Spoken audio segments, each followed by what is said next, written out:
मैं doctor Anju Agarwal, associate professor chemistry.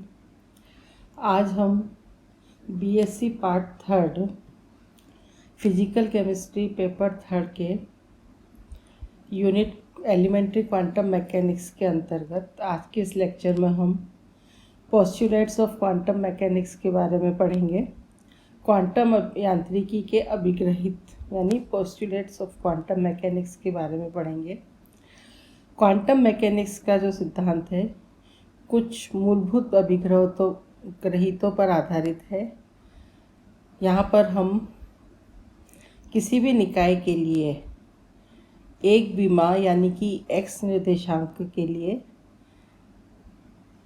में गतिमान किसी भी निकाय के लिए अभिग्रहित को हम निम्न प्रकार से बता सकते हैं। जैसे हम जानते हैं कि 3 कोऑर्डिनेट्स होते हैं x, y, z।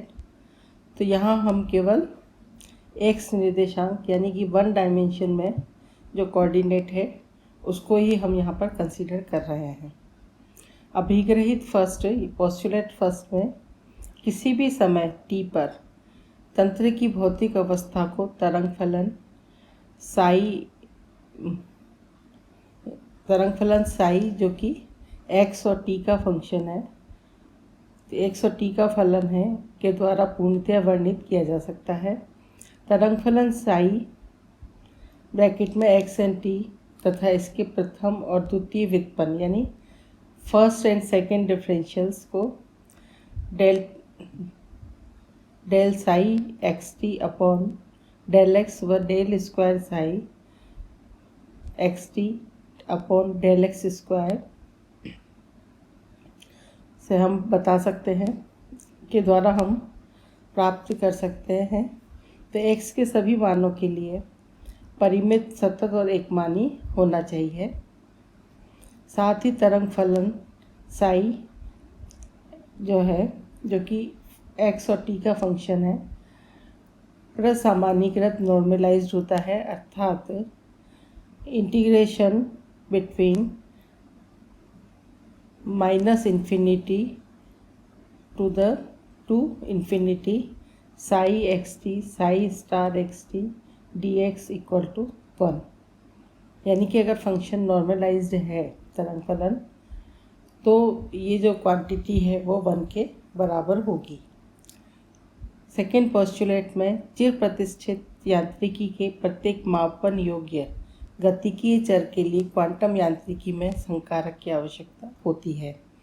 जैसे कि हमने पहले पढ़ा है कि किसी भी चीज़ को, किसी भी फंक्शन को जो है हम किसी संकारक द्वारा यानी कि द्वारा संकारित करते हैं तो एक नया फलन प्राप्त होता है।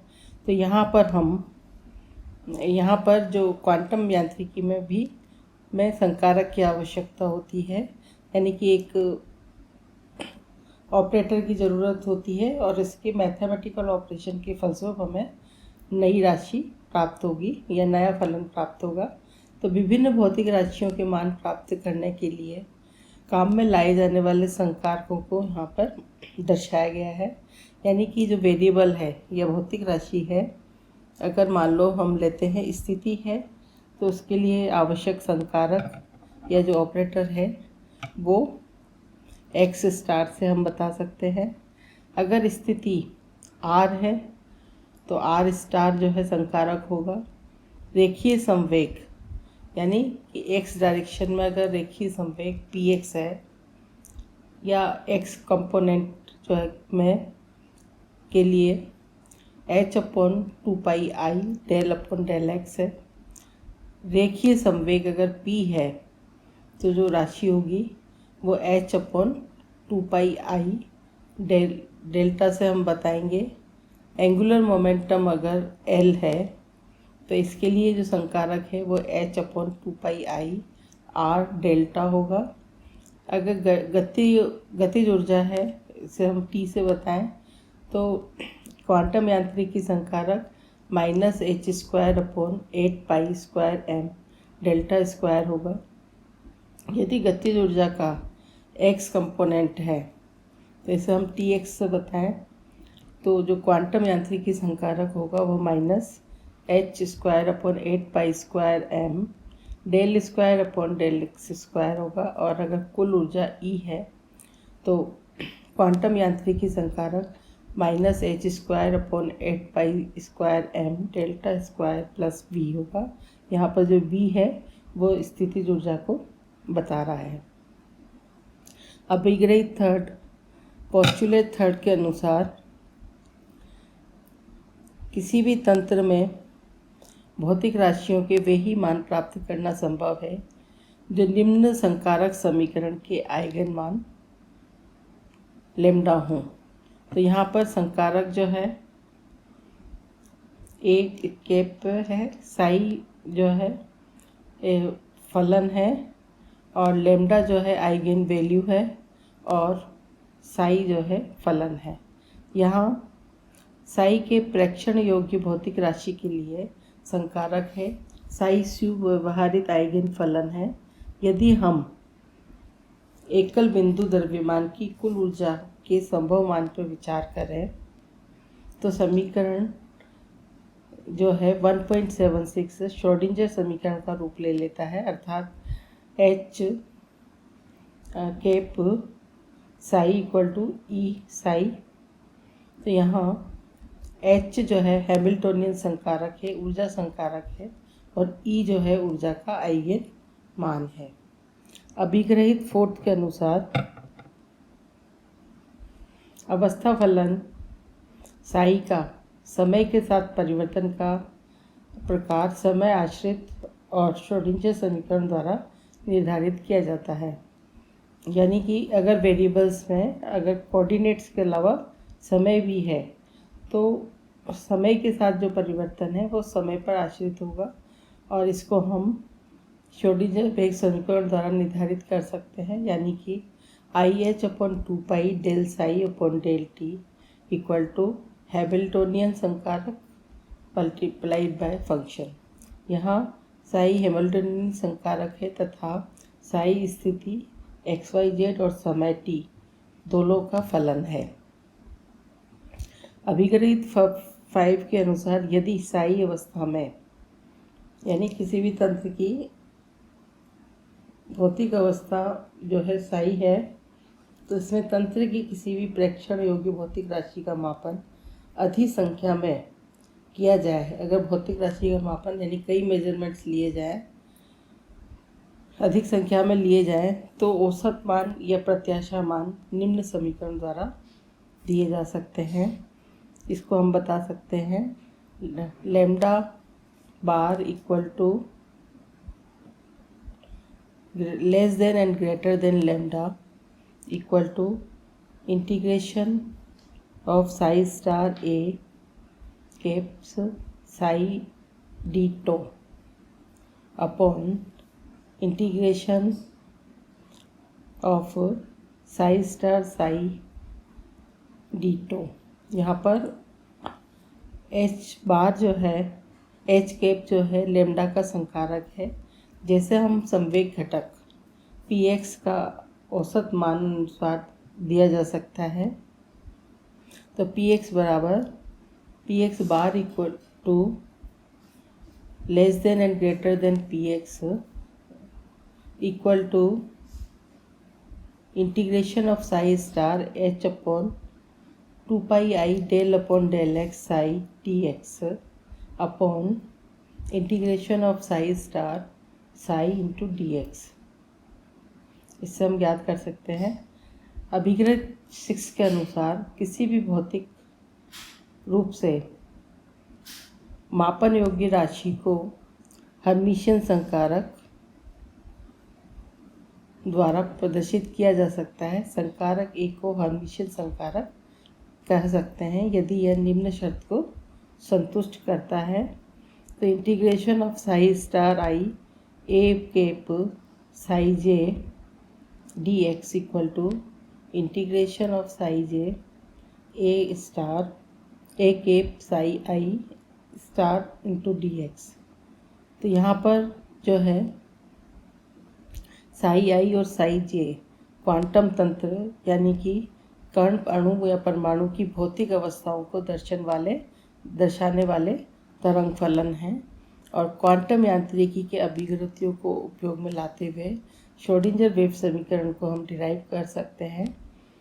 तो श्रोडिंगर वेव समीकरण के लिए किसी m द्रव्यमान वाले कण जिसका कि वेग जो कि v वेग से गतिमान है उसकी कुल ऊर्जा E ये उसकी गतिज ऊर्जा और स्थितिज ऊर्जा के योग के बराबर होती है। यदि गतिज ऊर्जा T है और स्थितिज ऊर्जा V है तो कुल ऊर्जा E = T + V के बराबर होगी और जो गतिज ऊर्जा होती है वो T = 1/2 mv² = p²/2m =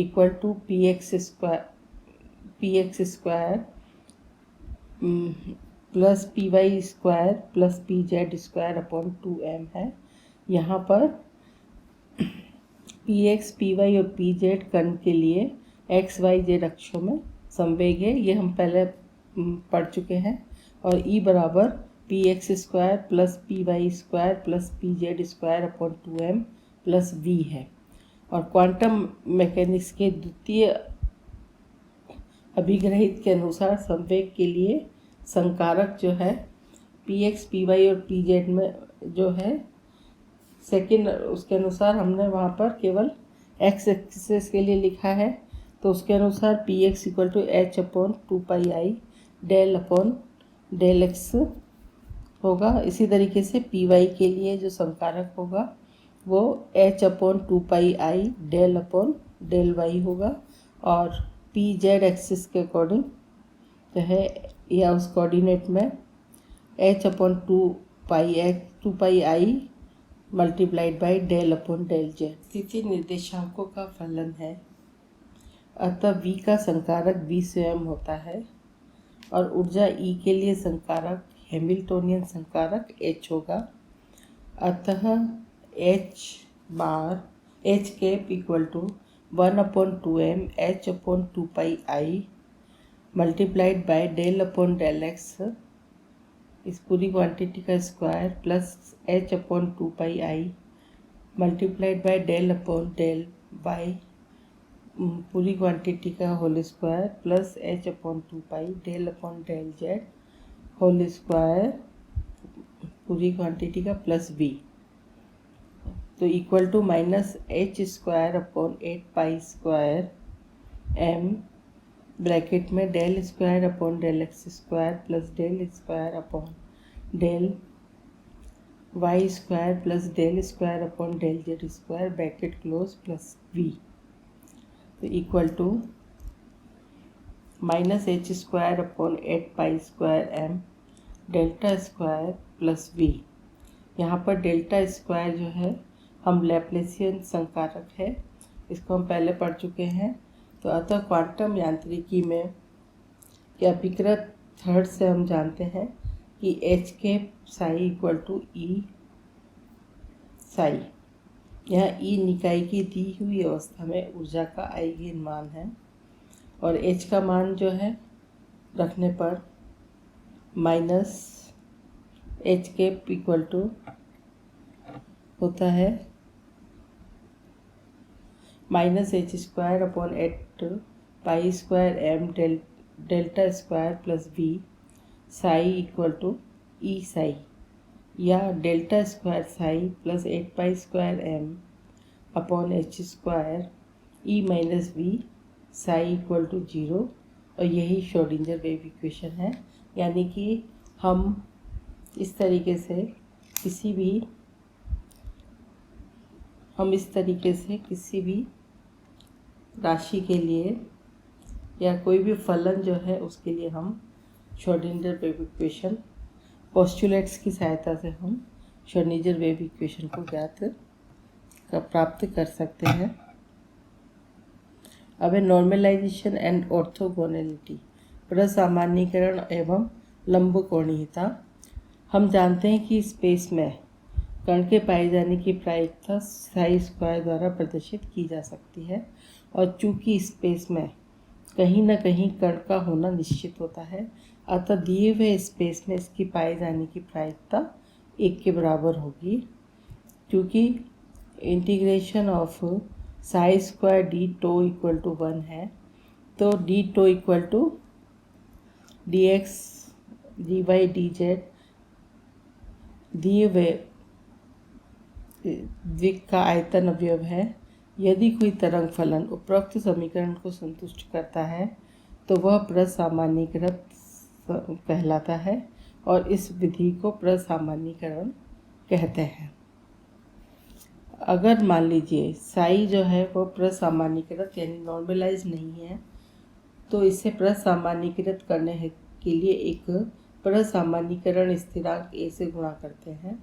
क्योंकि साई यदि किसी तरंग समीकरण का हल है तो ए साई भी उसका हल होगा। तो प्रसामान्यीकरण स्थिरांक का मान प्रसामान्यीकरण शर्त से ज्ञात करते हैं। अर्थात प्रसामान्यीकरण शर्त है कि integration of a psi whole square D tau equal to 1। तो यहाँ पर ए जो है एक स्थिरांक है तो इसको हम बाहर ले लेते हैं। तो A square integration of psi square D tau equal to 1। तो इसको हम लिख सकते हैं integration of psi square D tau equal to A to the power -2।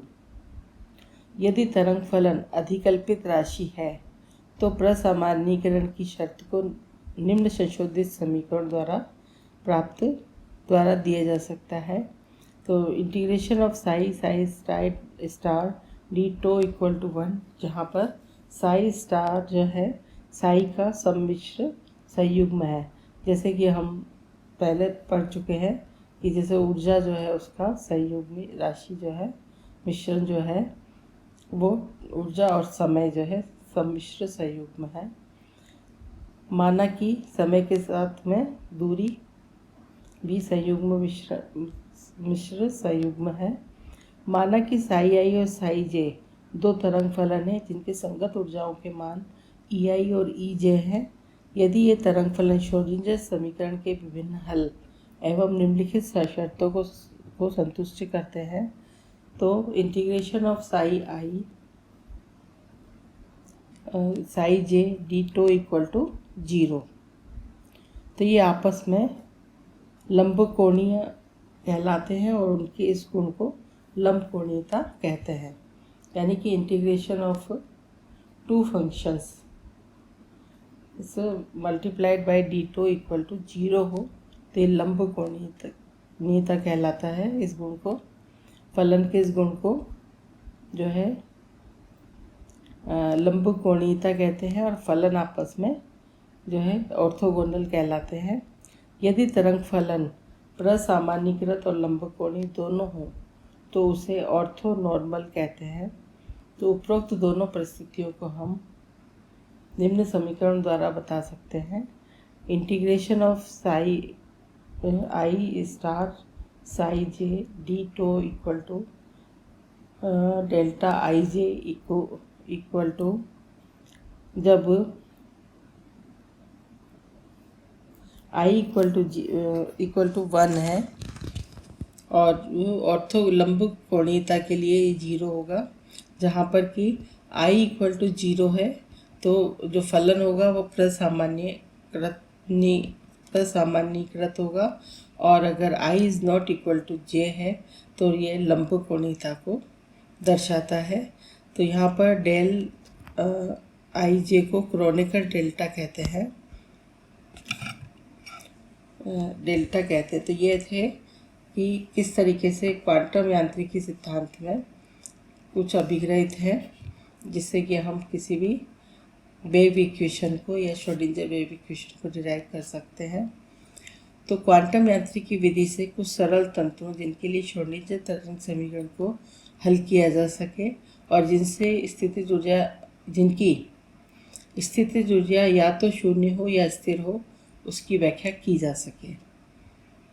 मतलब इस तरह के तंत्र जिनके लिए श्रोडिंगर वेव इक्वेशन को हल किया जा सके और जिनमें स्थितिज ऊर्जा या तो 0 हो या स्थिर हो तो उसकी भी व्याख्या की जा सके। तो सरल और आदर्श तंत्रों को बिल्कुल ठीक क्वांटम यांत्रिकी हल से प्रकृति में उपस्थित जब हमें सरल और आदर्श तंत्रों के लिए जब हमें क्वांटम यांत्रिकी हल प्राप्त हो जाता है तो उसकी प्रकृति से उपस्थित जटिल तंत्रों के आचरण की व्याख्या करने में सहायता मिलती है।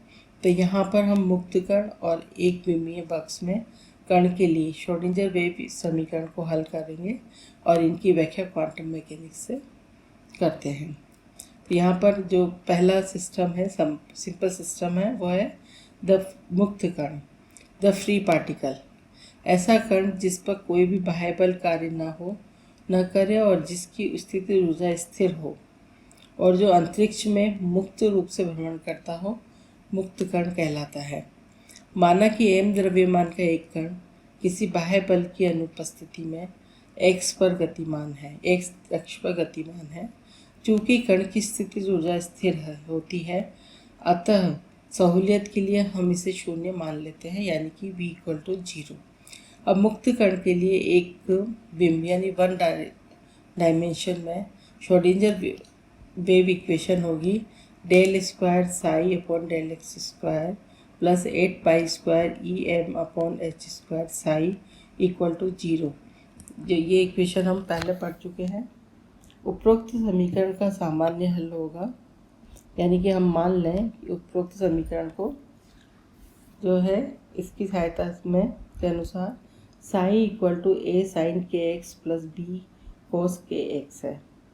ये जो है a और b जो है स्वेच्छा से अचर है। यहाँ पर k² जो है बराबर 8π2Me/h² है, यानी कि इसको सॉल्व करने पर इक्वेशन 1.82 को जो है हमें k का मान प्राप्त होता है। और यहाँ पर फलन 1.82 कण के साथ जो है संयुक्त साइनसॉइडल वेव को दर्शाता है। तो ट्रिग्नोमेट्री के अनुसार हम लिख सकते हैं cos x + -i sin x = e⁻ ± ix। तो यहाँ पर हम माने कि cos x = e⁻ ix + e⁻ -ix/2 हो और sin x = e⁻ ix - e⁻ ix/2i है। तो इस फलन को हम इस तरीके से भी लिख सकते हैं। तो ψ = CEI kx + DEI - e⁻ -i kx, जहाँ पर C और D अन्य स्थिरांक है। तो फलन जो है e⁻ ± i kx रेखीय संवेग का संकारक, जैसे हमने पहले सेकंड पोस्टुलेट में पढ़ा। अगर फलन e⁻ ± i kx है तो लीनियर संवेग संकारक जो है वो होगा h/2πi d/dx के आइगेन फलन है तो जिसके आइगेन मान का मान ± kh/2π आता है। यानी कि इसको जब हम सॉल्व करते हैं इक्वेशन को, तो हमें आइगेन मान जो है वो ± kh/2π प्राप्त होता है। और ये बराबर ± kh/2π = ±√2me। मुक्त कण जिसकी की ऊर्जा E है कि चर प्रतिष्ठित रेखीय संवेग के pz के बराबर px के बराबर होगा। तो डी ब्रोगली समीकरण से कण के साथ संयुक्त तरंगदैर्ध्य h/px के बराबर लैम्डा = h/px के बराबर होता है। px बराबर इस समीकरण में h/px की वैल्यू रखेंगे तो हमें इक्वेशन मिलेगी h ±√2me। यदि d बराबर 0 है तो ψ 1 = CEI kx के बराबर होगा। और यदि तरंग फलन इक्वेशन जो ψ1 है, तरंग फलन x दिशा में गतिशील तरंग कण को दर्शाता है, जिसके लिए तरंगदैर्ध्य लैम्डा = h/√2me और संवेग √2me है। दूसरी ओर यदि c बराबर 0 है तो ψ 2 = DE - i/ka के बराबर होगा। तो तरंग फलन जो है 1.86 जो है वो यहाँ पर √2me जो है ये संवेग को और -h/√2m तरंगदैर्ध्य वाले तरंग कण को -x दिशा में दर्शाता है। तो समीकरण में 1.85 और 86 से हम प्रायिकता निम्न प्रकार से प्राप्त कर सकते हैं। एक ही वेव के लिए जब c बराबर d है तो ψ2 बराबर ψ1 स्टार के होगा। तो इसमें हम देखते हैं कि p इक्वल टू ψ1 star equal to CE IKX multiplied by CE minus IKX है बराबर c² के होगा। क्योंकि c एक स्थिरांक है अतः c² भी एक स्थिरांक होगा।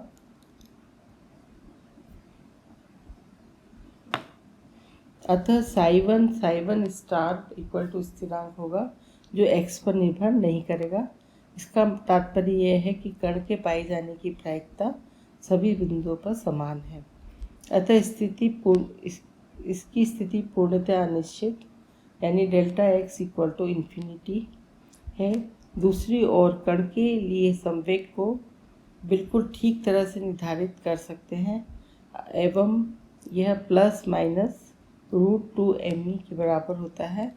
अतः संवेग में अनिश्चितता 0 है। तो Δpx इक्वल टू 0 के बराबर होगा। अब मुक्त कण के लिए किसी भी बिंदु पर उसका संवेग तो यथार्थ ज्ञात है पर स्थिति पूर्णतः अनिश्चित है। तो मुक्त कण से संबद्ध तरंगदैर्ध्य को हम बता सकते हैं लैम्डा इक्वल टू 2π/k। और ये जो है k जो है तरंग की संचरण संख्या प्रोपेगेशन नंबर है। तो lambda equal to 2π/8π² equal to h/√2me। चिर प्रतिष्ठित यांत्रिकी से कण की ऊर्जा E इक्वल टू 1/2 mv², जहाँ v m द्रव्यमान वाले कण का वेग है। अतः लैम्डा इक्वल टू h/mv जो गतिशील कण से संबद्ध डी ब्रोगली तरंगदैर्ध्य है। अतः मुक्त कण की ऊर्जा E की क्वांटम यांत्रिकी में वही व्याख्या है जो उसके लिए चिर प्रतिष्ठित यांत्रिकी में है। तो मुक्त कण की ऊर्जा निम्नलिखित व्यंजक से दी जा सकती है। तो E इक्वल टू k²h²/8π²m। चूँकि k सतत रूप से परिवर्तित हो सकता है अतः E के भी सतत मान प्राप्त होते हैं। अतः मुक्त कण ऊर्जा स्पेक्ट्रम सतत होता है। आज के लिए बस इतना ही। धन्यवाद।